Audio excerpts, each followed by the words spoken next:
Titah sulung Sultan Ibrahim dinanti ahli parlimen dan rakyat esok.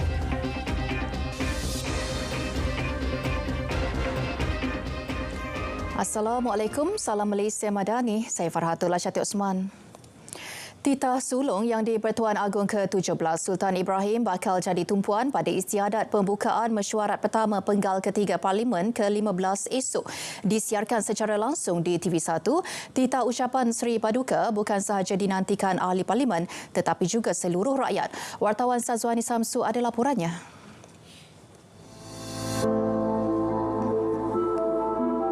Persidangan Parlimen pertama bagi tahun 2024 akan berlangsung selama 23 hari hingga 4 April.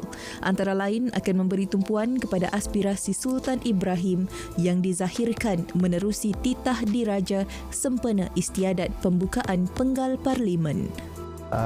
Dalam konteks kita memiliki Yang di-Pertuan Agong yang baru, jadi titah diraja ini barangkali akan membawa kepada panduan dan hala tuju tentang bagaimana perjalanan kerajaan dan apa aspirasi Yang di-Pertuan Agong baru terhadap perjalanan kerajaan di bawah pemerintahan baginda sebagai Yang di-Pertuan Agong. Bahawa kerajaan ini perlu stabil, perlu memberikan fokus kepada pembangunan dan tidak terlibat dengan isu-isu yang remeh-temeh mengenai politik yang sempit, di segi sentimen yang keterlaluan, dan arah negara ini ke arah sebuah negara yang moderate dan progresif. Yang di-Pertua Dewan Rakyat Tan Sri Dr. Johari Abdul sebelum ini menegaskan mahu persidangan kali ini berlangsung dalam suasana yang matang dan tidak berlandaskan emosi agar perbahasan lebih efisien dan berinformasi. Disiplin ini barangkali perlu dikawal bagi mengelakkan berlaku lagi perkara-perkara yang menerbitkan kontroversi yang tidak sesuai dan menghalang perbahasan berkualiti itu berlaku. Maka adalah perlu untuk semua pihak melupakan seketika bagi memberikan yang terbaik mengikut posisi masing-masing, baik sebagai kerajaan, sebagai pelaksana dan juga pembangkang sebagai pengimbang kepada itu untuk memberikan input-input terbaik daripada dua-dua pihak ini secara profesional. Peranan semak dan imbang di pihak pembangkang juga perlu dilaksana berdasarkan fakta dan bukan sekadar retorik. Ini bagi memastikan kualiti perbahasan dapat menjurus kepada penyelesaian yang berimpak tinggi kepada rakyat. Mereka perlu serius mengenai kritikan yang membina, kemudian menunjukkan mereka mempunyai solusi yang terbaik, membantu kerajaan, malah memberikan pandangan-pandangan alternatif mereka untuk membangunkan negara. Intipati titah Yang di-Pertuan Agong ke-17 menjadi hala tuju penting Badan Legislatif Negara. Selain agenda transformasi Parlimen diteruskan menerusi pelaksanaan e-hantar dan pemerkasaan Parlimen belia. Sazwani Samsu, RTM. Sementara itu, Ahli Parlimen Kerajaan Madani pagi ini menghadiri sesi taklimat pra persidangan Dewan Rakyat di Seri Perdana Putrajaya. Sesi berkenaan turut dihadiri Perdana Menteri Datuk Seri Anwar Ibrahim dan Timbalan Perdana Menteri Datuk Seri Dr. Ahmad Said Hamidi serta Datuk Seri Fadilah Yusof. Terdahulu, beberapa menteri dan timbalan menteri Kabinet serta Ahli Parlimen memasuki Kompleks Seri Perdana mulai jam 9.30 pagi. Antaranya Menteri Pertanian dan Keterjaminan Makanan Datuk Seri Muhammad Sabu, Timbalan Menteri Dalam Negeri Datuk Seri Dr. Syamsul Anwar Nasara dan Ahli Parlimen Kina Batangan Datuk Seri Bung Moktaradin. Persidangan Dewan Rakyat Penggal Ketiga Parlimen ke-15 bermula esok selama 19 hari sehingga 27 Mac. Susulan kekejaman rejim Zionis di Palestin, Malaysia berharap sesi luar biasa persidangan Menteri-Menteri Penerangan Islam ICIM akan menyuarakan kecaman keras terhadap pembunuhan wartawan di Gaza. Ketua Setiausaha Kementerian Komunikasi Datuk Muhammad Fauzi Mat Isa berkata, setakat 10 Februari, lebih 120 wartawan telah terkorban dalam serangan Israel ke atas Gaza. Situasi itu sekaligus menimbulkan kebimbangan serius mengenai keselamatan media. Beliau berkata amanah yang digalas mereka tanpa mengharapkan sebarang balasan bukan sahaja memberitahu dunia tetapi juga memainkan peranan penting dalam menentang maklumat buruk yang disebarkan oleh Israel dan sekutunya. Beliau berkata demikian selepas menghadiri mesyuarat Pegawai Kanan Persediaan Tertutup Sesi Luar Biasa ICIM Negara anggota Pertubuhan Kerjasama Islam OIC semalam. Hari ini merupakan hari ketiga program Madani Rakyat Zon Tengah berlangsung di Kompleks Sukan Kuala Selangor. Antara yang menarik, reruai Kementerian Dalam Negeri yang menyediakan perkhidmatan Jom Exchange Al-Quran. Wartawan Siti Farah Nadia Fazlun ada laporannya, silakan. Assalamualaikum dan salam Malaysia. Madani hari ini merupakan hari ketiga dan ianya hari terakhir di mana program Madani Rakyat Kompleks Sukan Kuala Selangor diadakan, dan hari ini saya berada di reruai Kementerian Dalam Negeri bagi pertukaran program Al-Quran secara percuma. Dan bagi mengetahui dengan lebih lanjut, kita nak bersama dengan penolong setiausaha bahagian penguatkuasaan dan kawalan Kementerian Dalam Negeri Encik Arnajid Jimmy. Assalamualaikum. Waalaikumsalam warahmatullahi wabarakatuh. Encik Arnajid, bagaimana dengan pertukaran Al-Quran? Setakat ni dah berapa ramai yang bertukar? Okey, untuk pertukaran program Jom Exchange Al-Quran pada hari ini, setakat hari ini kita berjaya tukar sebanyak 250 naskah yang mana merangkumi Al-Quran yang tidak ada perakuan dan juga Al-Quran lama ataupun Al-Quran yang rosak. Dan melalui program JAQ kita pada hari ini, kita sebenarnya nak mengajak masyarakat untuk secara sukarela menyerahkan Al-Quran yang tidak mempunyai perakuan daripada Kementerian Dalam Negeri ataupun Al-Quran yang lama dan rosak untuk kita digantikan dengan Al-Quran yang baru yang mempunyai perakuan daripada Kementerian Dalam Negeri. Jadi bagaimana ciri-ciri yang diperakui oleh KDN itu sendiri? Okey, untuk Al-Quran yang mempunyai perakuan KDN terdapat dua ciri utama. Yang pertama adalah Al-Quran tersebut mempunyai cop perakuan daripada KDN di lembaran terakhir mushaf Al-Quran. Dan ciri yang kedua iaitu Al-Quran tersebut mempunyai stiker hologram di hadapan Al-Quran tersebut. So itu adalah dua ciri-ciri Al-Quran yang kita katakan mempunyai perakuan daripada Kementerian Dalam Negeri. Jadi untuk war-warkan kepada orang ramai yang masih berbaki beberapa jam saja lagi ni, mungkin Cik Arnajid boleh war-warkan kepada orang ramai untuk datang ke sini lagi? Okey, saya dengan ini menjemput seluruh warga Kuala Selangor ataupun seluruh warga Selangor dan juga sekitar Selangor untuk datang ke program Madani Rakyat dan berada di reruai Kementerian Dalam Negeri untuk kita sama-sama menyokong program Jom Exchange Al-Quran, dan jangan lupa untuk bawa Al-Quran yang tidak ada perakuan dan Al-Quran yang lama dan rosak untuk kita tukarkan kepada Al-Quran yang baru. Terima kasih, Puan. Terima kasih Encik Arnajid. Baiklah, saya kira itu saja perkembangan di Kompleks Sukan Kuala Selangor ini. Kita kembali ke Angkasa Puri. Silakan.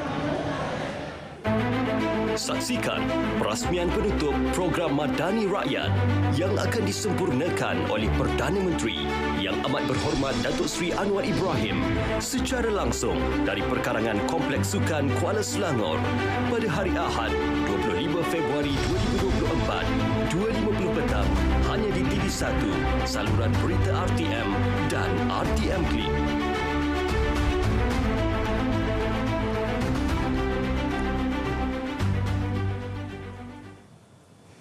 Roxy EZ muncul sebagai juara bintang RTM 2024 sekaligus menewaskan 5 peserta lain pada malam tadi. Selaku juri tetap pertandingan bintang RTM 2024, Datuk Syafina Selamat berkata, kesemua peserta yang bertanding peringkat akhir memberikan persembahan yang sangat baik dan berpuas hati. Nampaknya sehingga ke final ni kita nampaklah kesungguhan mereka dan juga kita nampak bahawa ramai yang dah mula cuba mengenali diri mereka sendiri, dan tentunya bila dalam satu pertandingan kami harus memilih satu yang terbaik daripada 6, ya. Jadi bukan bermaksud yang lain tak baik, tapi kita perlu memilih satu saja. Bagi gadis dari Bumi Kenyalang, Roxy Izzy yang merangkul juara Bintang RTM 2024 berkata bakal meluaskan kariernya dalam karyanya di Semenanjung dan berhijrah ke Kuala Lumpur jika diberi rezeki.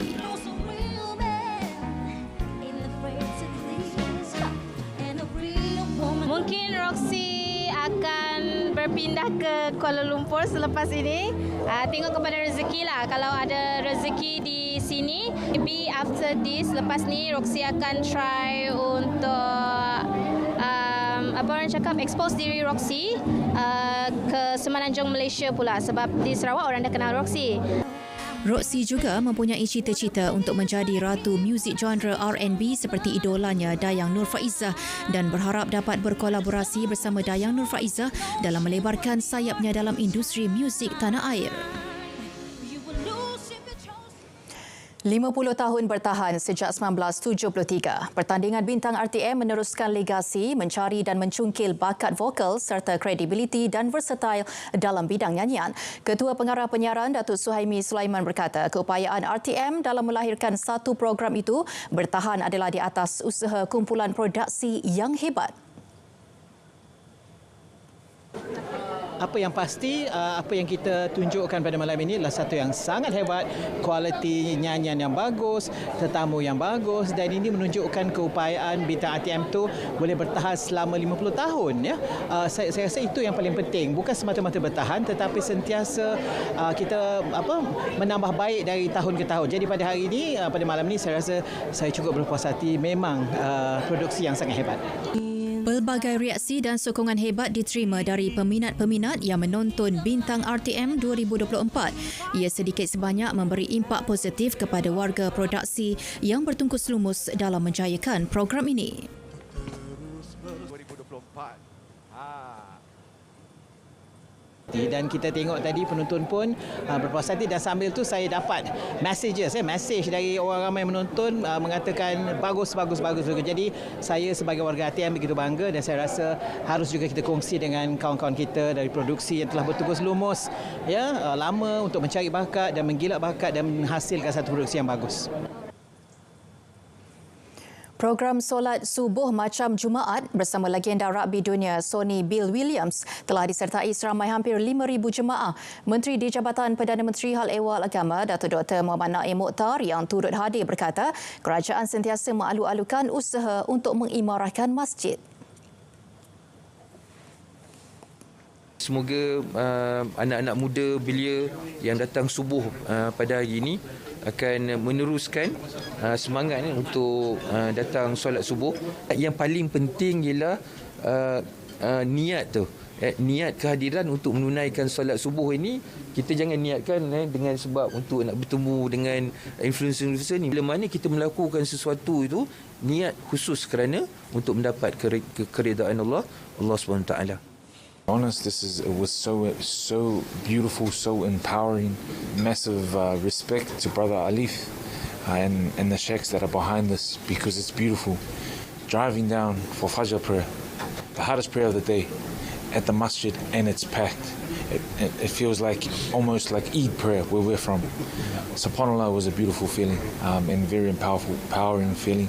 And as a Muslim, it makes you proud that we have this type of commitment. So inshallah, may it continue. Majlis tersebut turut dihadiri Timbalan Menteri di Jabatan Perdana Menteri Hal Ehwal Agama Dr. Zulkifli Hasan dan Pengarah Jabatan Agama Islam Wilayah Persekutuan Datuk Muhammad Ajib Ismail. Ketua Setiausaha Negara KSN Tan Sri Muhammad Zuki Ali menjelaskan bahawa bidang kuasa untuk melantik dan menamatkan perkhidmatan Ketua Pengarah Lembaga Penggalakan Pelancongan Malaysia adalah di bawah Menteri Pelancongan Seni dan Budaya. Beliau berkata perkara itu telah dijelaskan dalam Akta Lembaga Penggalakan Pelancongan Malaysia 1992, Akta 481. Sebelum ini, wujud dakwaan berhubung pemecatan Ketua Pengarah Lembaga Penggalakan Pelancongan Malaysia, Datuk Dr. Amar Abdul Ghaffar terpapar susulan penularan surat bertarikh 22 Februari berkenaan notis penamatan pelantikannya berkuat kuasa esok. Surat berkenaan antara lain memaklumkan penamatan perkhidmatan Datuk Dr. Ahmad itu dilakukan selaras dengan peruntukan subseksyen 10-1 Akta Lembaga Penggalakan Pelancongan Malaysia 1992, Akta 481 dan Akta 388. Tapak Bazar Ramadan di Putrajaya akan dipantau setiap hari oleh pasukan petugas Perbadanan Putrajaya PPJ bagi memastikan isu kebersihan dan keselamatan makanan yang terjadi sebelum ini tidak berulang.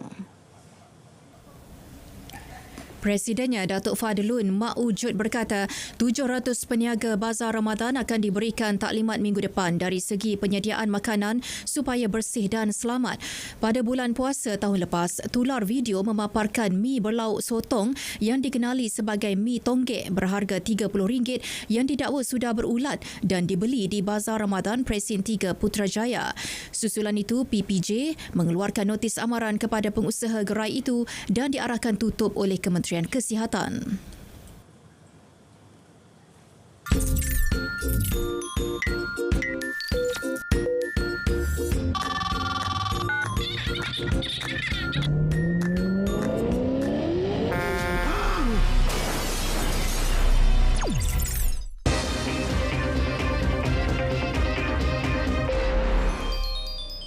Padi Beras Nasional Berhad Berdas menyambut baik cadangan Datuk Seri Anwar Ibrahim supaya inisiatif beras putih Malaysia Madani diteliti dan diperhalusi sebelum sebarang keputusan dibuat. Dalam masa sama, Bernas akan meneliti keadaan harga pasaran beras antarabangsa, kos operasi dan kadar pertukaran mata wang asing. Bernas turut memaklumkan akan terus komited melaksanakan obligasi sosialnya dalam mengurus stok penimbal negara dan pembeli padi yang terakhir dan komited untuk memastikan ketersediaan bekalan beras stabil dan mencukupi untuk rakyat. Pembangunan Tun Razak Exchange TRX akan menjadi sebuah mercu tanda kebanggaan Malaysia dan berpotensi sebagai pusat perniagaan Kuala Lumpur yang baharu. Salah satu pelabur utamanya, kumpulan Lendlease dari Australia, menyatakan ini berikutan TRX telah menerima seramai 5 juta pengunjung hanya dalam 2 bulan pertama pusat beli belah beroperasi.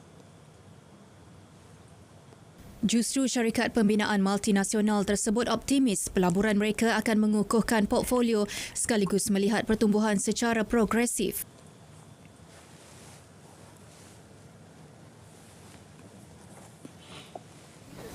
We're a long-term investor, so when Lendlease builds projects, we like to own the project for a long time. So the key for us now is get the assets stabilised. We'll then look to bring in other international investors with us in time, and it's actually making sure we stay here for a long time. TRX menjadi hub keuangan antarabangsa Malaysia. TRX telah dibangunkan oleh pemaju induk TRX Cities Sdn Bhd yang merupakan sebuah anak syarikat milik penuh Kementerian Keuangan yang diperbadankan. Selain Lendlease, pelabur utama TRX juga meliputi kumpulan mulia dari Indonesia, HSBC Malaysia, Affinbank dan Prudential Malaysia. Sentimen positif yang berterusan dijangka akan menyokong kontrak niaga hadapan minyak sawit mentah MSM di Bursa Malaysia untuk diniagakan tinggi minggu depan. Harga dijangka antara RM3,800 dan RM4,000 satu tan. Aktiviti pengambilan untung minggu depan juga dilihat berdasarkan prestasi semasa ringgit berbanding dolar Amerika Syarikat. Bagi simpanan stok, terdapat banyak stok minyak sawit dalam pasaran Malaysia dan Indonesia, justru tiada perkara mendesak mengenainya.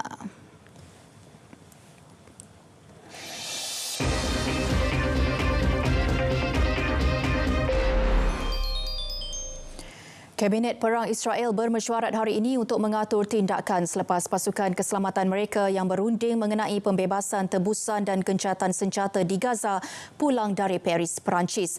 Penasihat keselamatannya, Zachi Hanegbi, berkata anggota akan mendengar maklumat terkini mengenai konflik di Gaza yang kini sudah memasuki bulan kelima.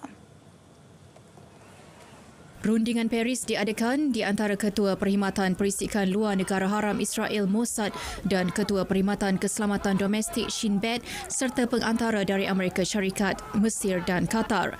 Beliau juga menyatakan Israel tidak akan menerima sebarang perjanjian antara Amerika Syarikat dan Arab Saudi untuk mengiktiraf negara Palestin yang merdeka. Perdana Menteri Negara Haram itu Benjamin Netanyahu dalam satu kenyataan berkata, mesyuarat kabinet itu membincangkan langkah seterusnya dalam rundingan namun masih tetap mahu menghapuskan Hamas. Pertubuhan Bangsa Bersatu PBB memberi amaran sebarang pemindahan senjata kepada Israel yang akan digunakan di Gaza berkemungkinan melanggar undang-undang kemanusiaan antarabangsa dan mesti dihentikan serta-merta. Penghantaran sedemikian adalah dilarang walaupun negara pengeksport itu tidak berniat untuk senjata terbabit digunakan dalam pelanggaran undang-undang. Sementara itu, PBB turut mengalu-alukan keputusan Mahkamah Rayuan Belanda pada 12 Februari lalu yang memerintahkan Belanda menghentikan ekspor alat ganti jet pejuang F-35 kepada Israel. Mahkamah itu mendapati wujud risiko jelas bahawa alat ganti berkenaan akan digunakan untuk melakukan pelanggaran serius undang-undang kemanusiaan antarabangsa oleh rejim Zionis itu. Seramai 500 penunjuk perasaan berkumpul di Athens bagi menyokong Ukraine pada ulang tahun kedua pencerobohan tentera Rusia semalam. Penunjuk perasaan berarak di ibu negara Greece sambil memegang papan tanda dan mengibarkan bendera Ukraine. Pencerobohan Rusia ke atas Ukraine telah memulakan perang paling dahsyat di Eropah dalam tempoh lebih 70 tahun.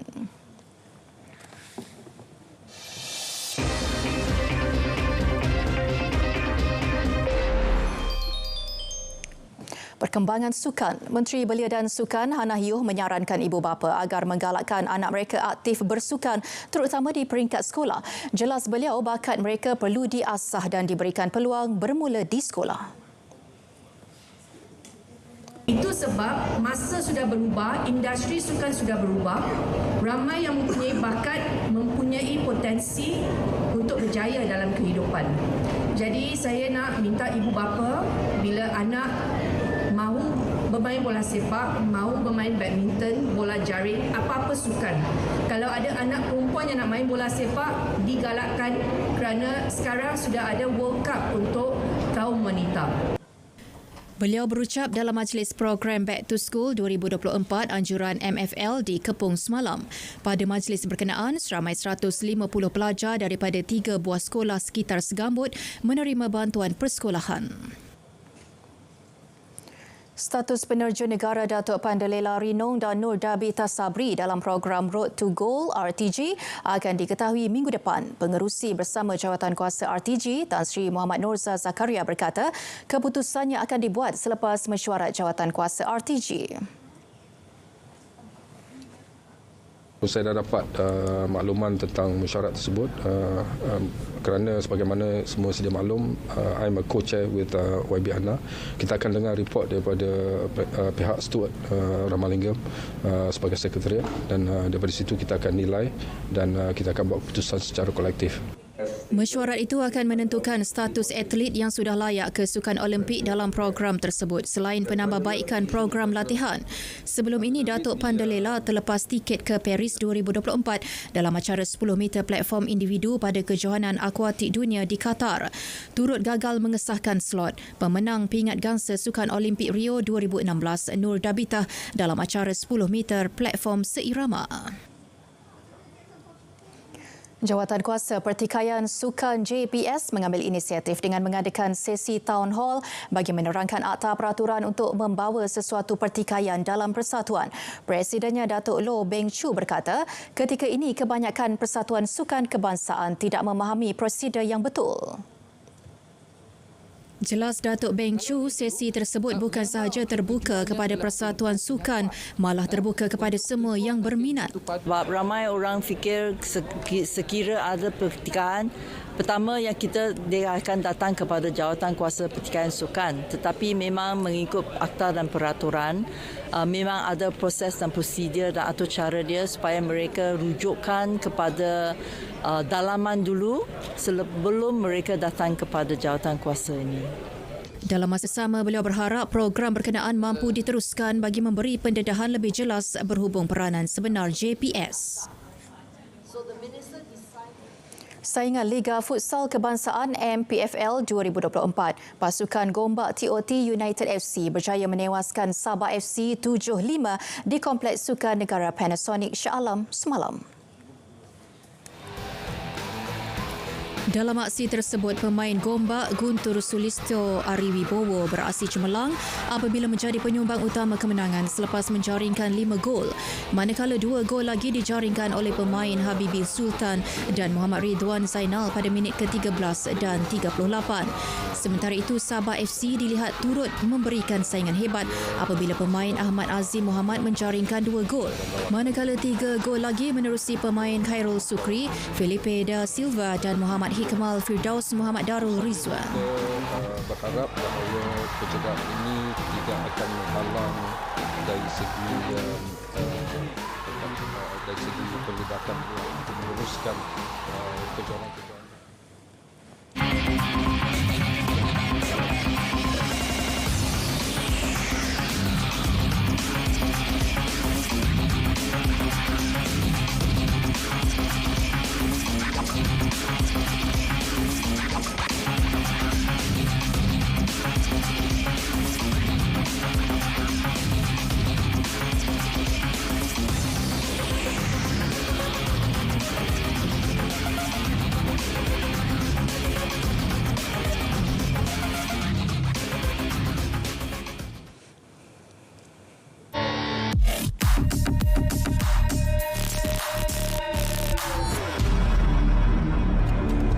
Tular kononnya kos sara hidup melonjak ke paras tertinggi dalam sejarah. Dakwaan dibuat bekas Menteri Kabinet yang juga mantan pengerusi pasukan khas Jihad Tangani Inflasi. Dakwanya, harga barangan di pasaran meningkat. Ia diburukkan lagi dengan kenaikan tarif elektrik dan cukai. Semakan pasukan Biar Betul mendapati realiti tidak seburuk yang didakwa. Menurut Menteri Ekonomi, kadar inflasi semasa turun ke kadar terendah. Tumpuan turut diberi kepada usaha menstabilkan harga barang. Hasilnya, tiada kenaikan mendadak berlaku. Malah, beberapa barang keperluan seperti minyak masak yang sebelum ini menjangkau sehingga RM40 sebotol turun mendadak. Turut dapat distabilkan harga ayam meski tiada harga siling ditetapkan. Selain itu, beberapa lagi inisiatif dilaksana bagi mengurangkan kos sara hidup. Ini termasuk pelaksanaan dasar gaji progresif, permodenan sektor pertanian dan membaiki rantaian bekalan makanan. Segala inisiatif dilaksana berjalan seperti dirancang biarpun tanpa pasukan khas tangani inflasi. Henti sebar maklumat tidak betul, elak cetus kegusaran awam. Penyebaran berita palsu merupakan kesalahan. Terima bahan fitnah atau maklumat disyaki palsu, segera lapor ke MCMC. Biar betul, tak pasti, jangan kongsi.